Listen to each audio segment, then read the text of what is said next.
Well, good evening. It's 9 o'clock on a Saturday, somewhere in the world.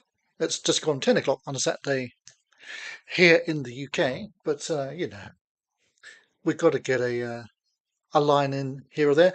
That was Amplifier Fire from the Attila album in 1970, which was Billy on an organ being fed through a Leslie cabinet and a drummer, John Small.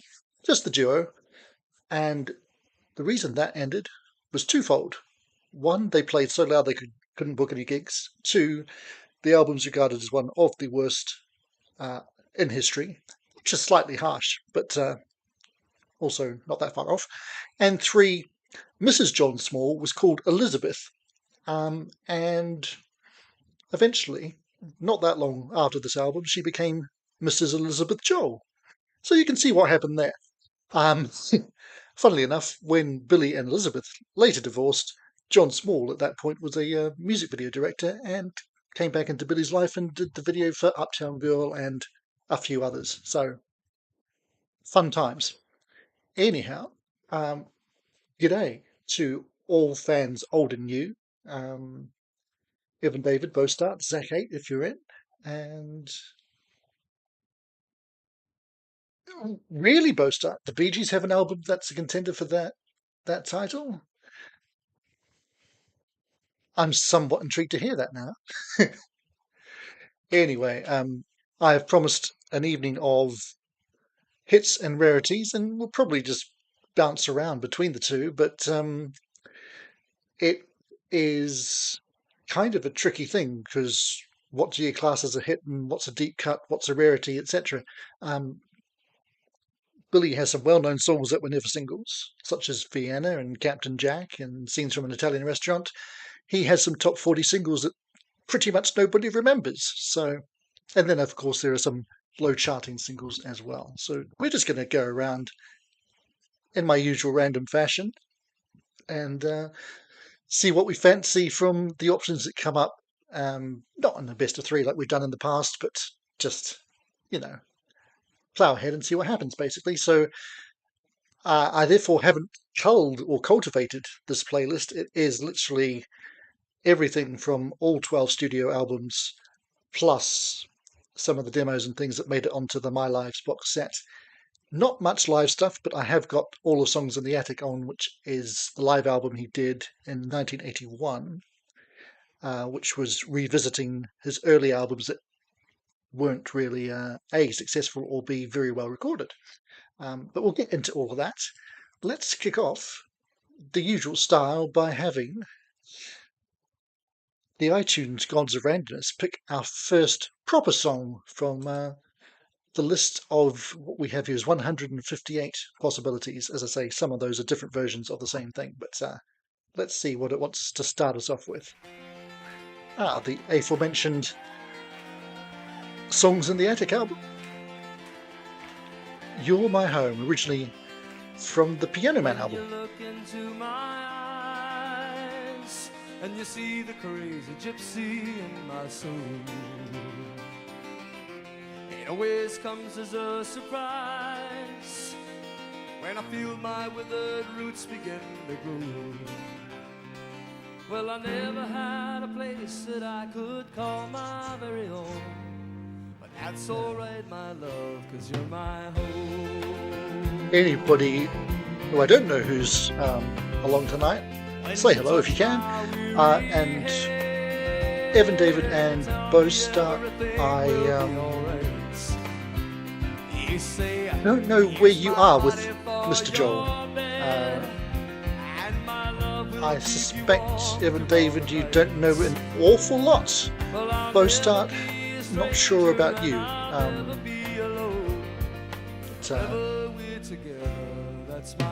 Evan David's already got a fingers crossed for Captain Jack, so if you do have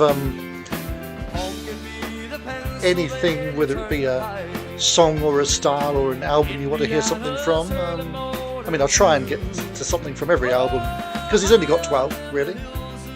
But yeah, I'll partly be guided by you, or I'll just do what Bostart said and play what I feel.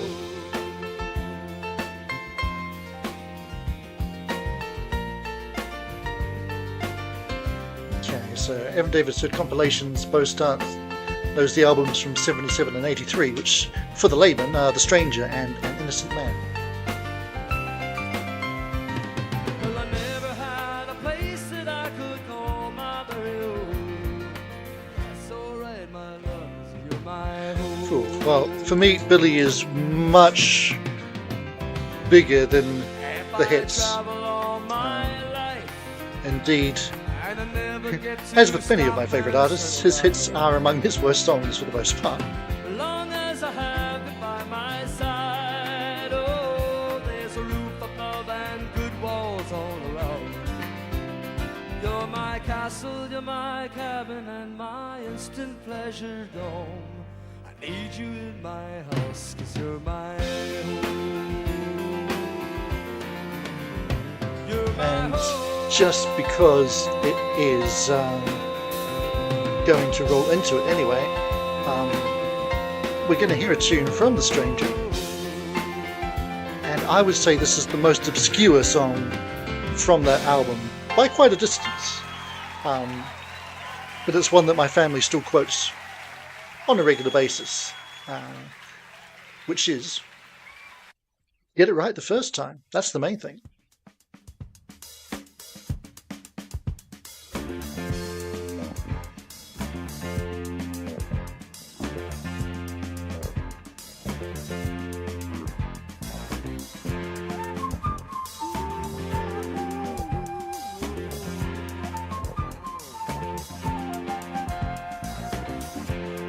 Yeah, Bo Start, I agree about those two songs. I think they're very good songs, but they've never been my favourites.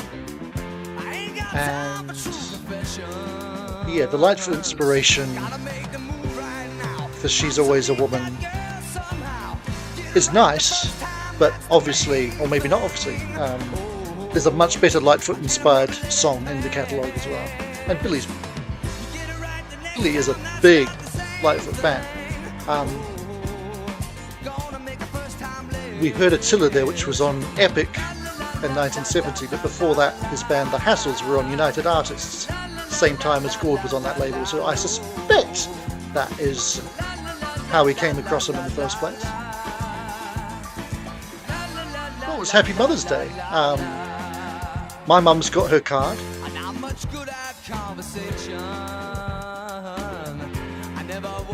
Well, Bo Start, we shall see if we get to that.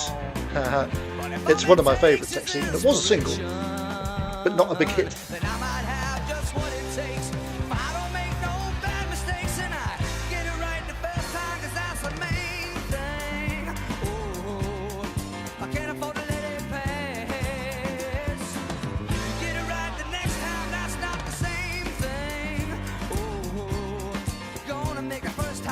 And Evan David, I think I've worked out what Billy's song might have inspired the song that you were talking about there.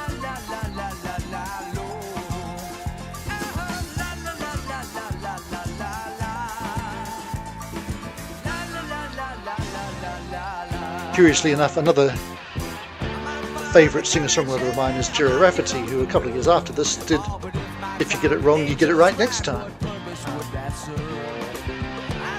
I was always going to get Sean to do a song battle of those two songs, but I haven't. I'm sure you can both relate to having more ideas than you can ever throw at one single person.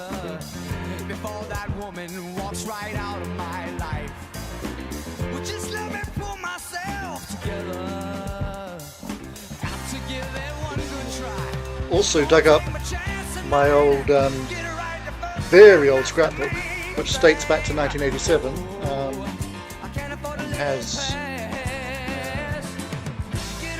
the newspaper review of the first gig I ever went to, which was, of course, Billy Joel in 1987, supported by John Farnham. So I might give you a read from that review later. Tracy, you'll have to hold your ears when they talk about John, though.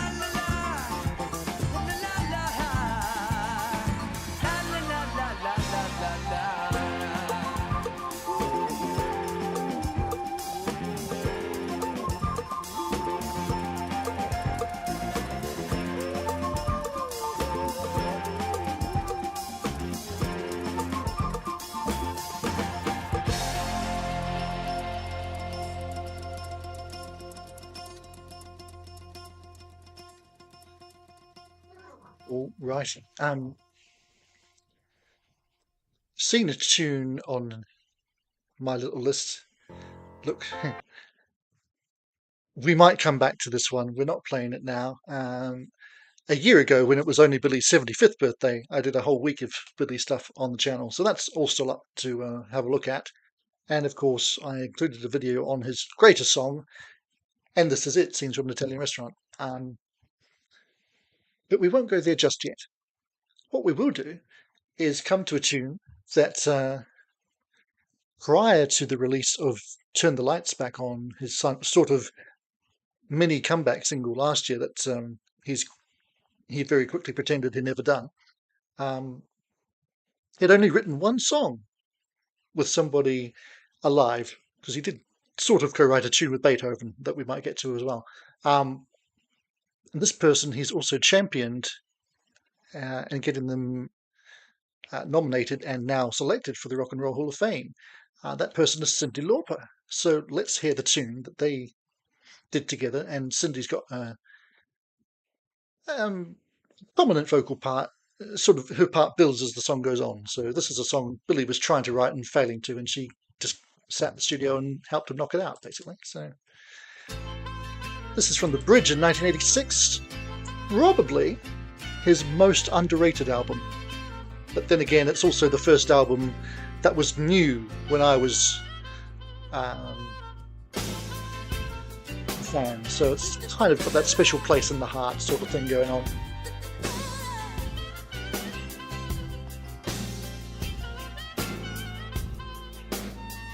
Everybody's got a million questions. Everybody wants to know the score.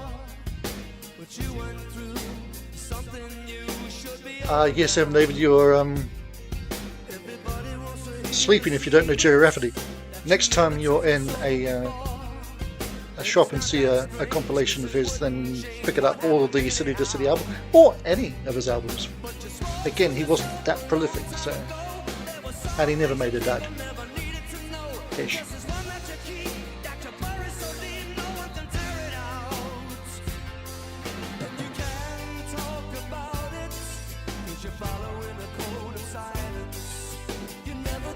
Evan David, they were both singers. It was a band called the Humble Bums, but because Billy Connolly was a folk singer.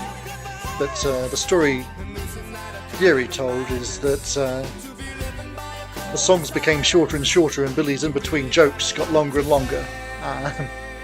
So eventually they went their separate ways.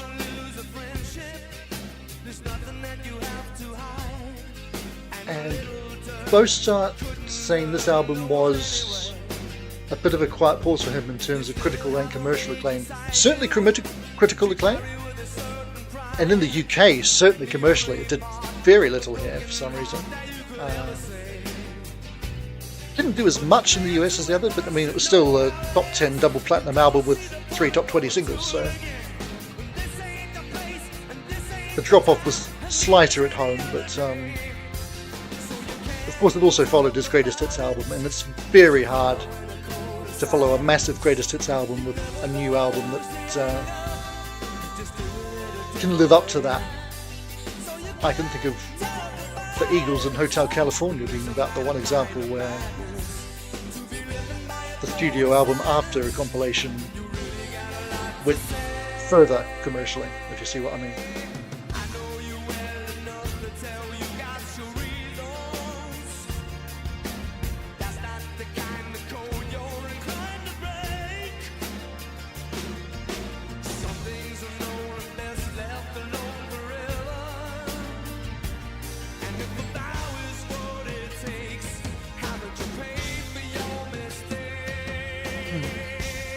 These two tunes that we're starting with also bookend the Phil Ramone era, which is really Billy's best, starting with The Stranger in 77 and ending with The Bridge in 86. So 6 of his 12 albums were produced by Phil, and on all of those albums you've basically got his classic band, Liberty DeVito on drums, Doug Stickmeyer on bass, various guitarists. They came and went a bit more often.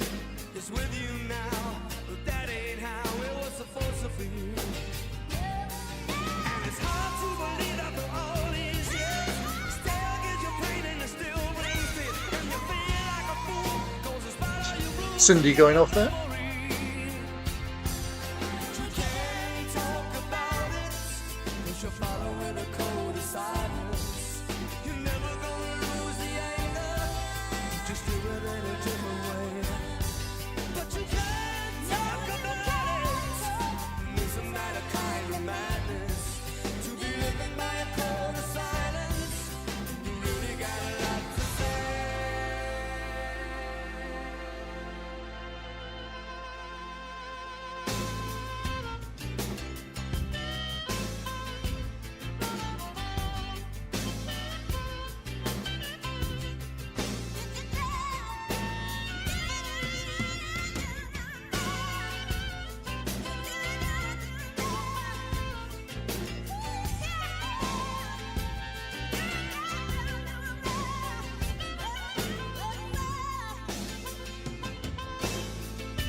Okay, I see where I'm going to take us next.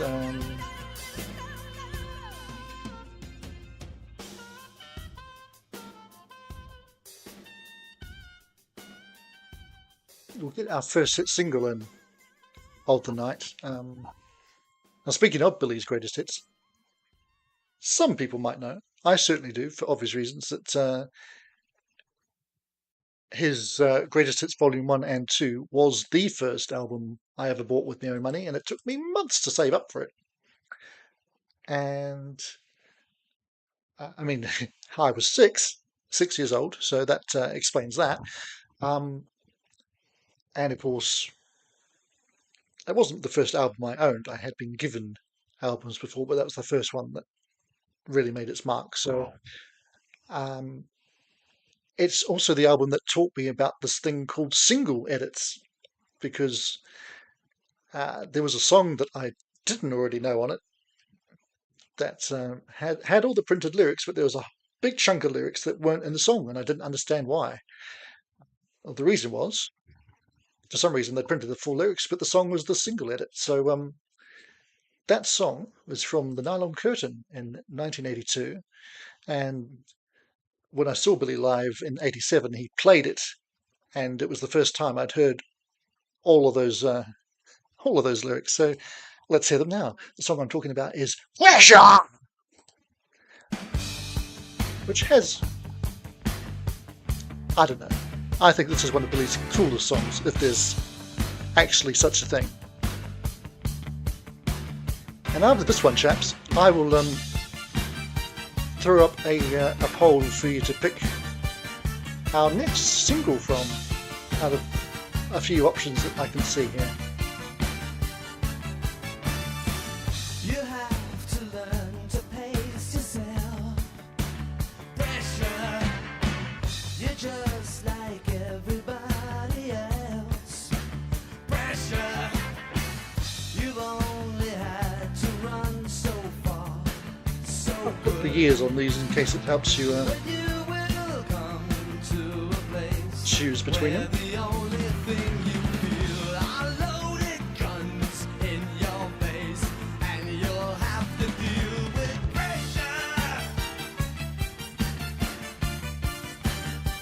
As usual, my timing's falling. Alright, here we go. You used to call me paranoid. Pressure, but even you cannot avoid pressure. You turn the tap. Oh, well, sorry to hear that, Tracy, but as long as you're enjoying the listen, that's the main thing. Hopefully you're able to partake of the polls and things, but we shall see.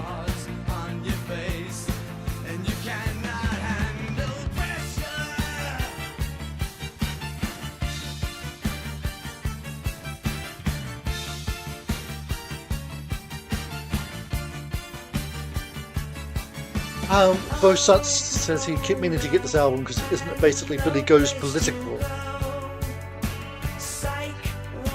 Sort of. It's his most grown-up album, and it's also his most Beatlesque album, especially, I mean, Billy's often quite McCartney-esque, but that time he went really Lennon-esque. What does it mean?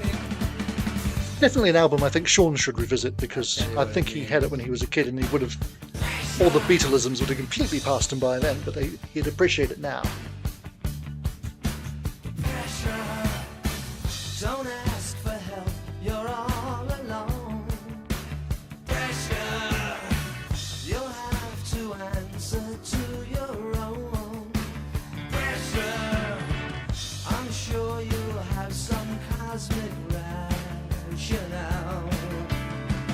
But here you are in the night, 2 men out and 3 men on nowhere to look but inside, where we all respond to pressure. Pressure.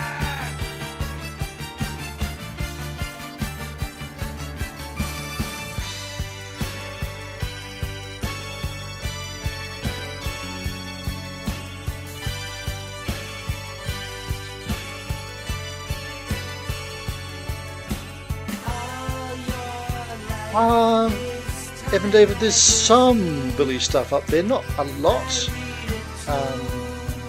He and Trey did a review of The Stranger many, many years ago, and they also did a top 10 for me together of my top 10 of Billy's opening or closing tracks, which is a theme I'm going to return to on my channel. Not Billy's, but opening tracks in general. And maybe a couple of other things up there as well.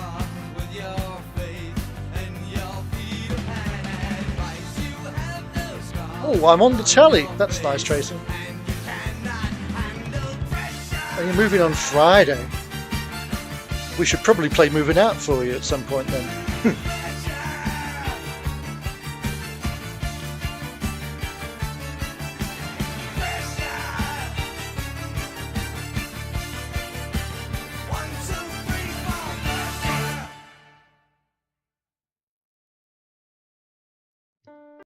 Alrighty. So yeah, we had a win in the poll anyway, so that's good. I'll give you 2 choices on future ones just to make things easier. But we're going to head to an album we haven't hit yet, which is Billy's 3rd solo album, Street Life Serenade from '74, and his 2nd ever top 40 single. I think you know what the first one was. So this is again before he went mega famous, only reached number 34. And yeah, it's all about him, probably. Or is it? Who knows? But it is The Entertainer.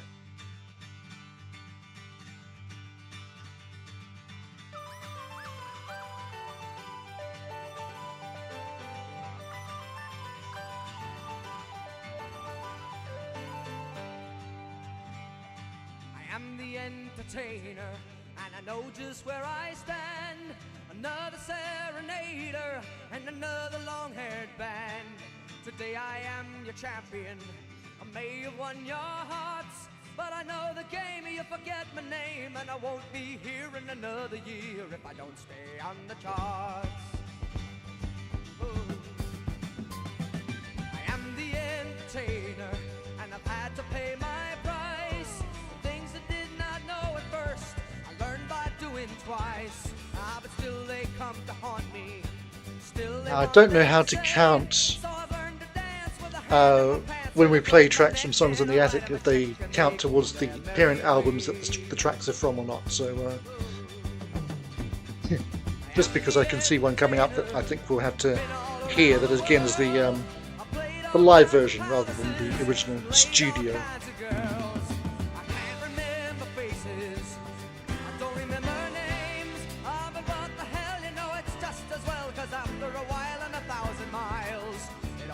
The same.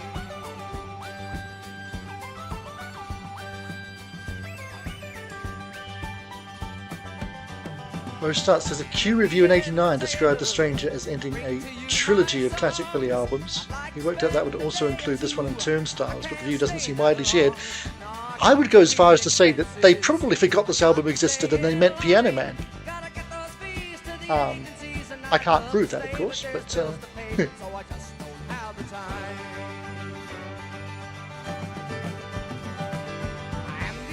thank you, Bostart. I'm glad to have my my statistician on board.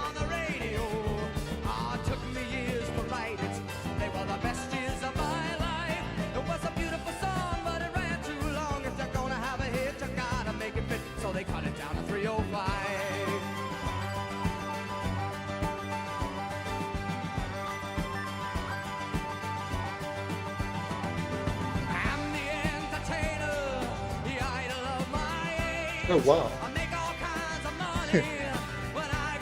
This is why we don't trust Q magazine, folks.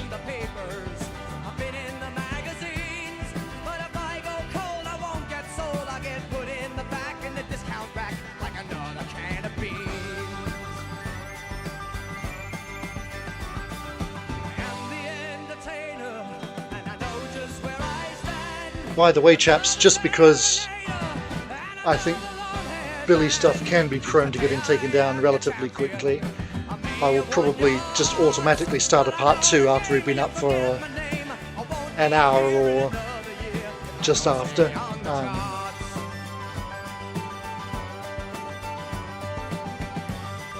So that we don't get rudely interrupted like we did last week.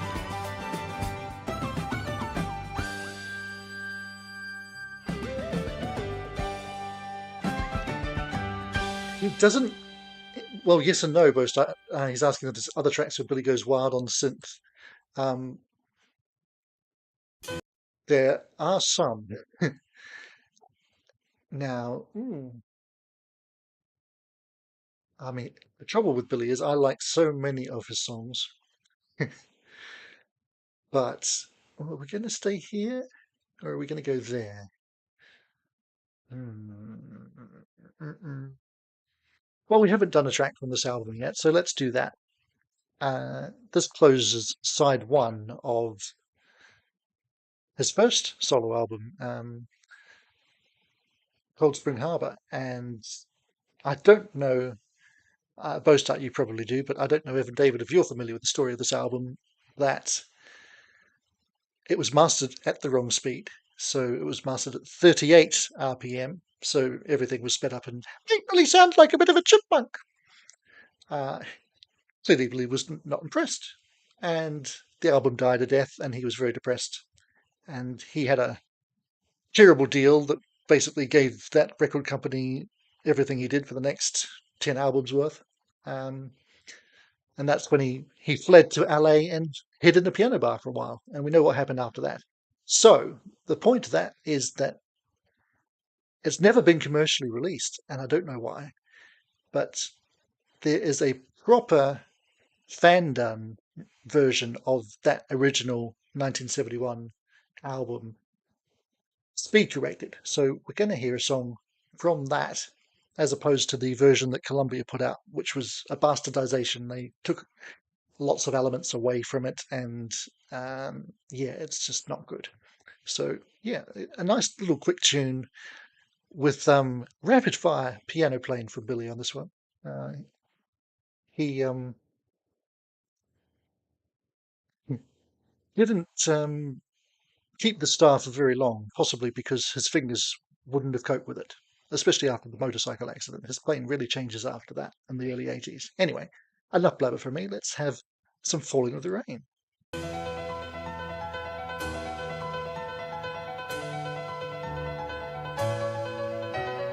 Once upon a time in the land of misty satin dreams, there stood a house and a man who painted nature scenes. He painted trees and fields and animals and streams, and he stayed and he didn't hear the falling of the rain. Boaster, yeah, it did, but it wasn't the original mix, and it wasn't a very good job.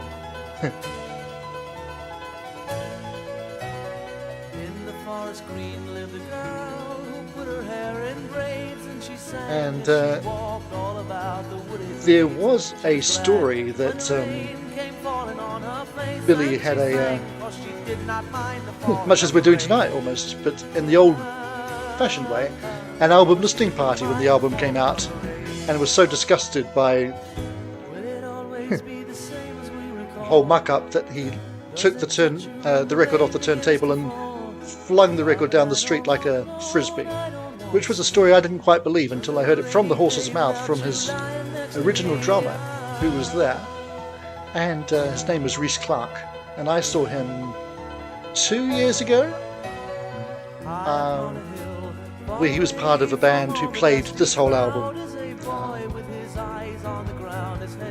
And have I mentioned where Rhys Clark was from? New Zealand. Billy had a Kiwi drummer. Wild.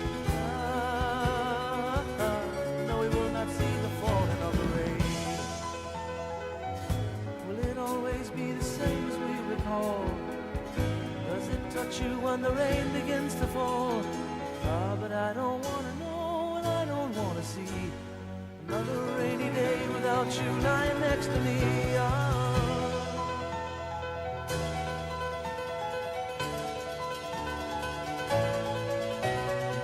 So now the boy becomes the man who sits and paints all day, but the girl with the braids in her hair has gone away, and it seems that time has brought things to an end. Nothing's changed, 'cause you can't stop the falling of the rain.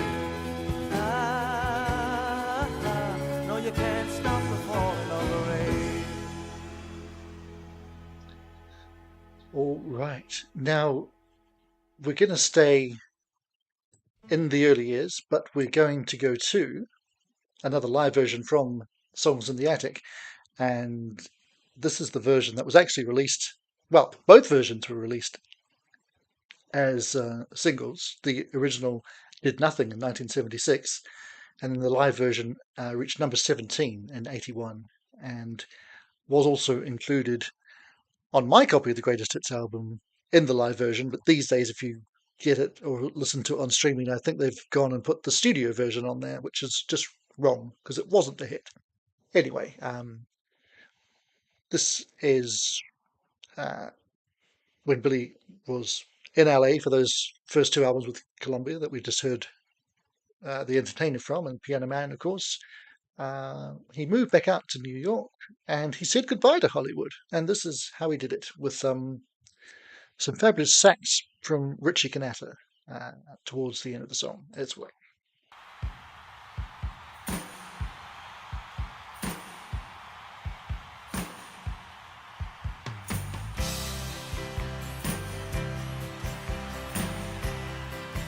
Tracy, they did indeed play the songs at the correct speed. Yeah, I have heard that version prior to speed correction, and it's I don't think it's as bad as people would imagine, but it's pretty embarrassing just the same. I don't understand to this day how it actually happened.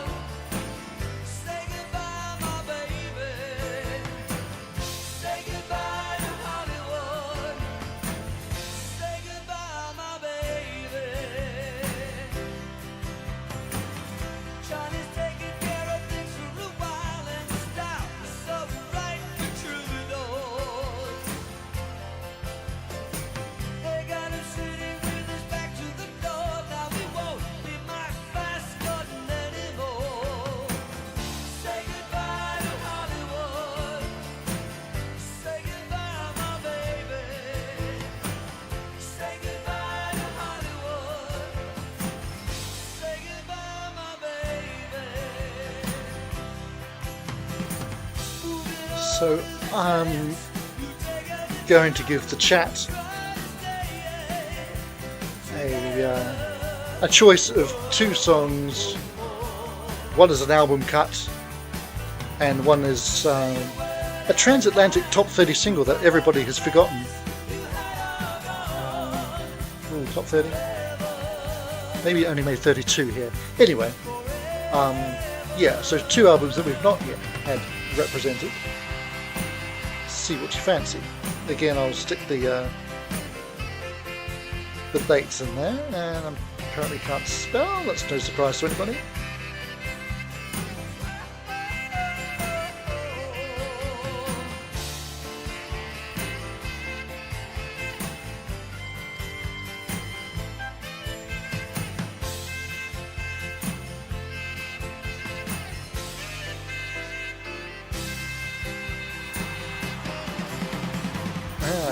Evan David saying that he doesn't think any of the songs on his greatest hits CD have been played yet.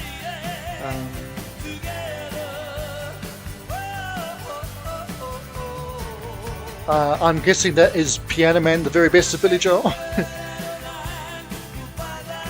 And I mean, obviously he had a lot more hits in the States than he did on this side of the pond, but he had 33 top 40 hits in the US, so you're not going to get them all on one CD, that's for sure. And of course some of his famous songs, as I said before, weren't even hits, so you've got like easily 40 or 50 songs even to choose from. It's wild.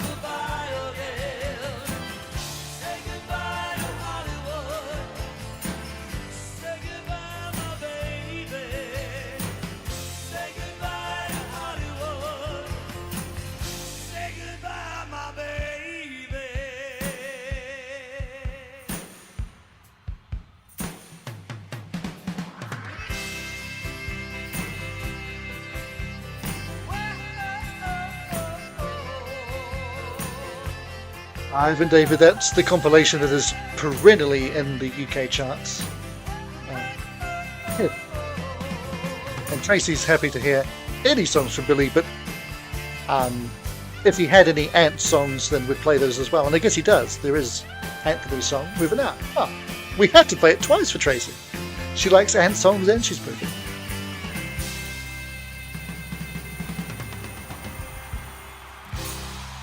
All right. Thank you for your quick votes. We have a winner, and it is the opening track of side 2 of the first Billy Joel album I listened to, and the album that made me a fan from that first listen, 52nd Street. And the track is Stiletto, which I didn't know at the time, but Billy basically describes it as a song about a bitch wielding a knife, basically. Yeah, some good finger snapping bits on this one as well.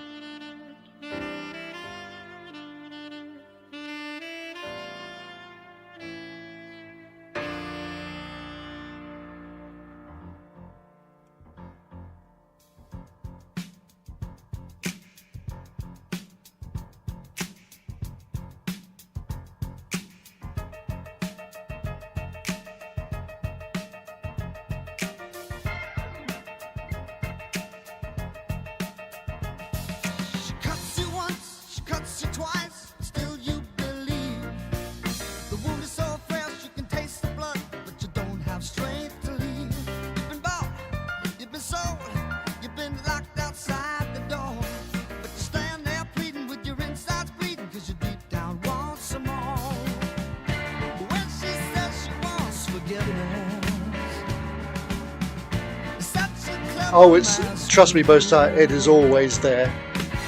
Or very close to always.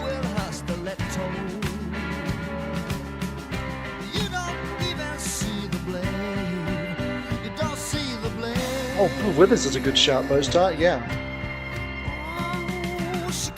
I think this is a bit nasty for Michael McDonald.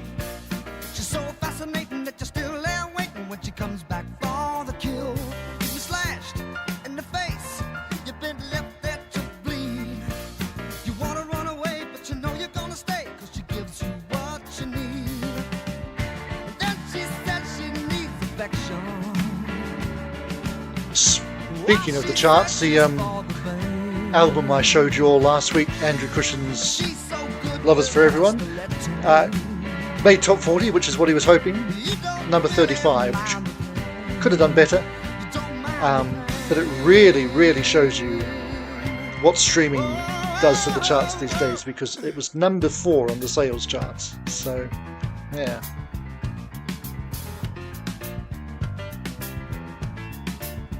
Yeah, both start saying the piano at the start reminded him of Here to Love You from, of course, the Doobies' Minute by Minute album. I get that. Tracy knows this but didn't remember the name, which is fair enough.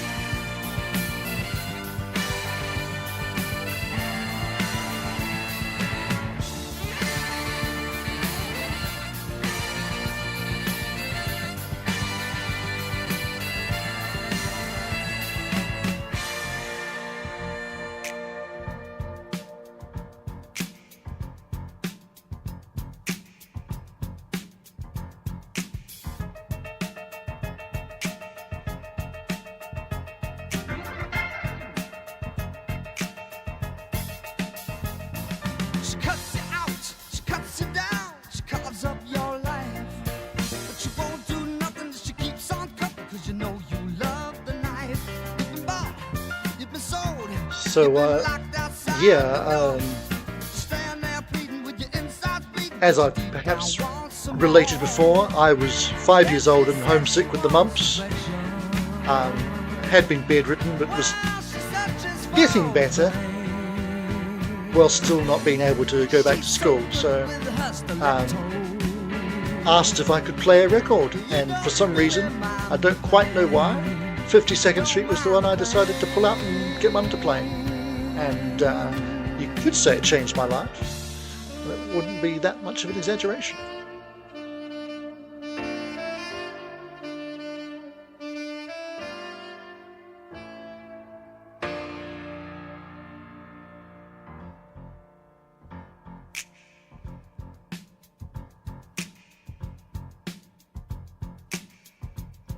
Bostart, you've just reminded me that I saw the Doobies were included in a concert discount tickety thing, and I almost bought a half-price ticket, but I still haven't, and the offer's probably gone now.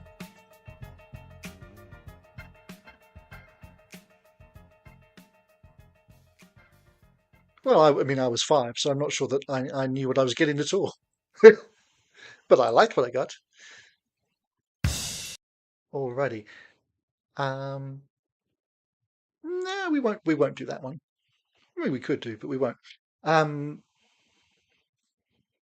So that brings up the question of what we will do next. And just scrolling through the list of options, we didn't vote that one in. We ain't doing Just the Way You Are. We're also not doing If I Only Had the Words to Tell You, which I think is a contender for Billy's worst song. Although some people love it. Of course they do. Let's stick with the deep cuts and go to another album that we've not heard anything from so far, taking us into the late 80s to the Stormfront album, which is my least favourite of his albums by quite a distance. The first not produced with Phil Ramone Ages, it was produced by Mick Jones of Foreigner. Yeah. And he basically got rid of most of his band, but Liberty DeVito's still on drums, which is the main thing. So let's have a little State of Grace.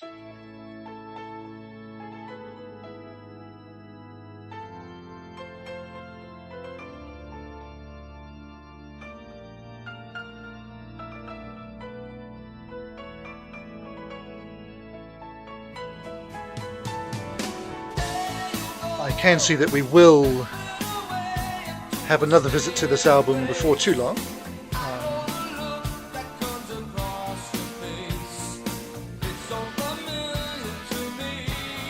Yeah, Tracy, it's Birmingham because they're still so upset that you didn't stay that they're crying, and that's why it's so wet.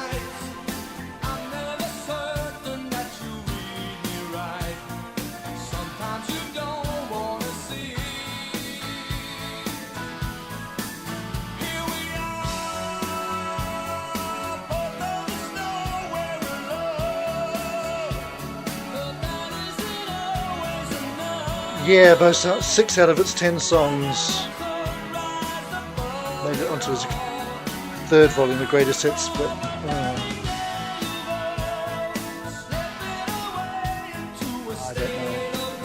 I do like some of those. And it's not, he never made a terrible album, but for me, this is the one that just, in retrospect, didn't work. I was very excited about it at the time because I'd been a Billy Joel fan for years when this came out when I was 9, and suddenly all my friends were hearing We Didn't Start the Fire and getting really excited about it. So it was nice for me to say, well, yeah, I've been telling you about this guy since since we've known each other.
Wow, Tracy, if you can pack that quickly,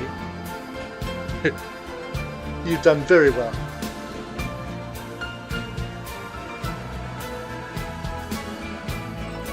So, I'm going to do another quick poll because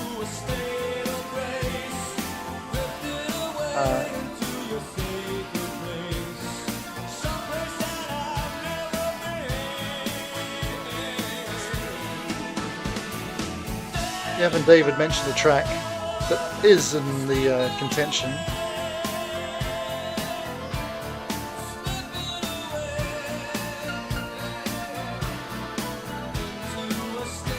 That's risky, so see what you think. No, I don't want to add another option.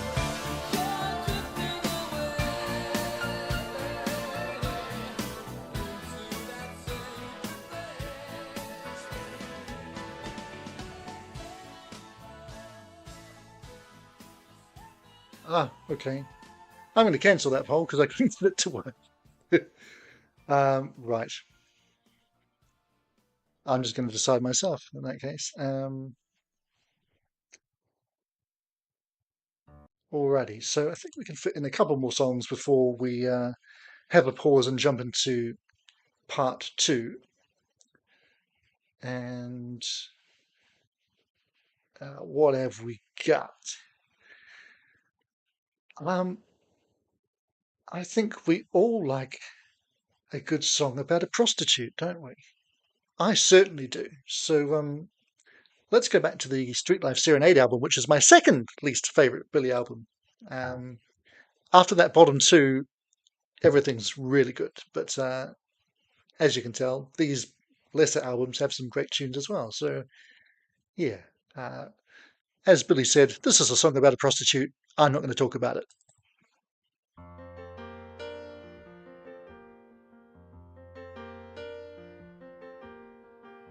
Roberta, you say you know me, but I see only what you're paid to show me. Oh, I wish you had the time. Oh, I wish you had the time. Oh, Roberta. So I start saying we should have a songs about hookers theme night. Yeah, it's a popular subject.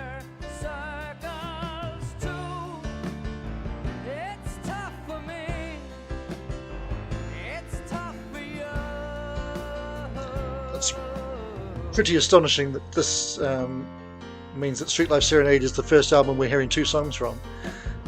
I would expect that this will be the last song we hear from it, but we'll see.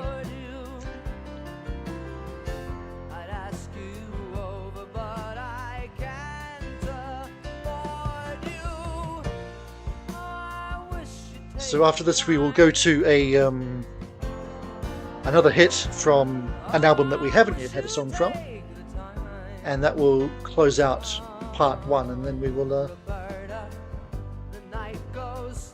go to part 2, basically. That's how that will work.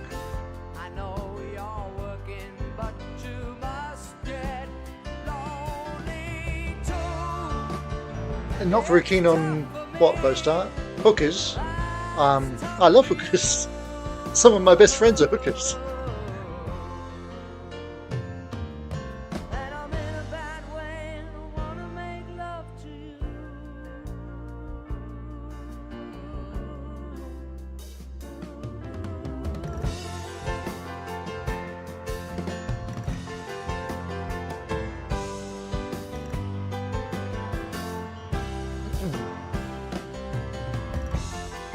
Yeah, not wild about it, Bostart, but it's got its pluses, and this is certainly one of them. Also of note on both this album and Piano Man, which were both produced by Michael Stewart, on drums we've got Ron Tutt, who for years was Elvis's drummer, and after Elvis died, well, there was a bit of a gap, but not long, maybe 4 or 5 years after that, he became Neil Diamond's drummer for the rest of his career. So I saw him with Neil probably 2011, I want to say.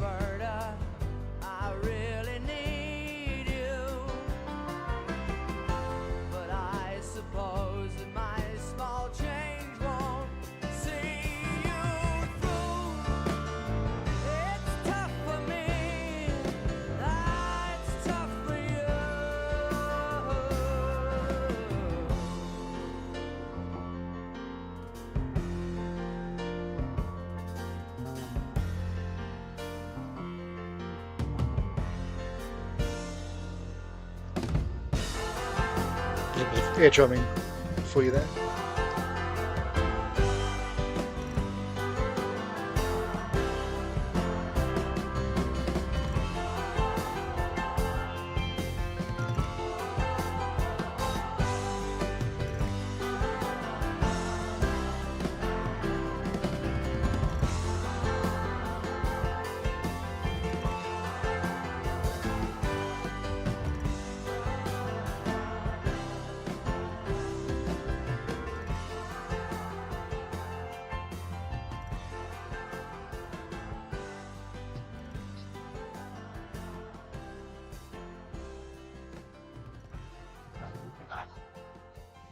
Now, funnily enough, because side 2 of that album opened with The Entertainer, we always played that first. So to me, The Entertainer opens the album and this song closes it because it's the end of side 1, which is, of course, not how it was meant to be. But that's just what we always did. And as I say, to end our part 1, let's head to the Innocent Man album, which is, in the UK, Billy's biggest by far. Absolutely. I don't really understand why, to be honest. Again, it's a good album. It's a really interesting album, but it's not his best. That's my opinion, but it's fun. So let's listen to it for the longest time.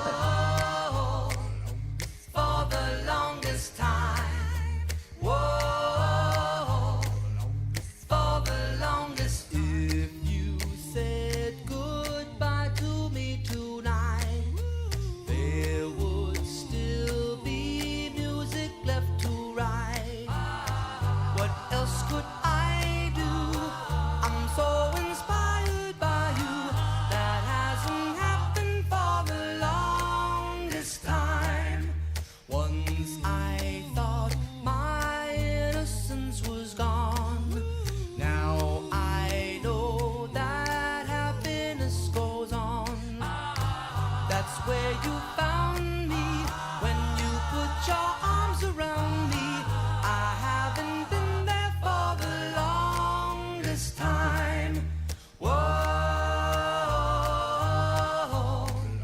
Yeah, it's interesting that this is, I mean, supposedly this is Billy's tribute to the pre-Beatles era. Um, and this is 83. Elton basically did this concept on Sleeping with the Past in 89. Not as well, obviously, because Elton never does as well as Billy. Contentious. And Evan David, I haven't said it.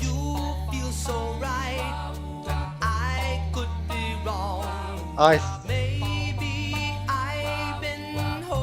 find that harder to say than I do which ones I like the least, but I'd say The Stranger is his best album. Is it my favourite? That's slightly different. 52nd Street for the nostalgic aspect to it. Bridge, similarly. Nylon Curtain. I'm just listing them all, aren't I? Yeah.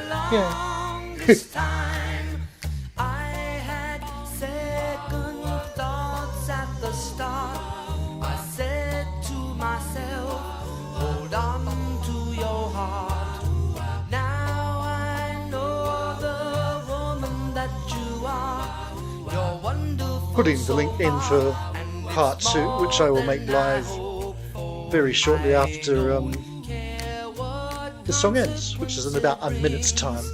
I have been a fool for lesser things. I want you so bad.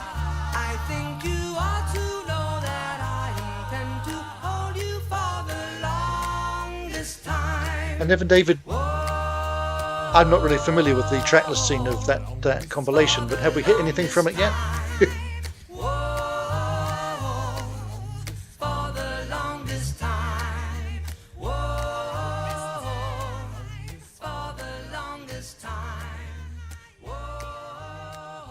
And of course, the thing to note about The Longest Time that we've just heard,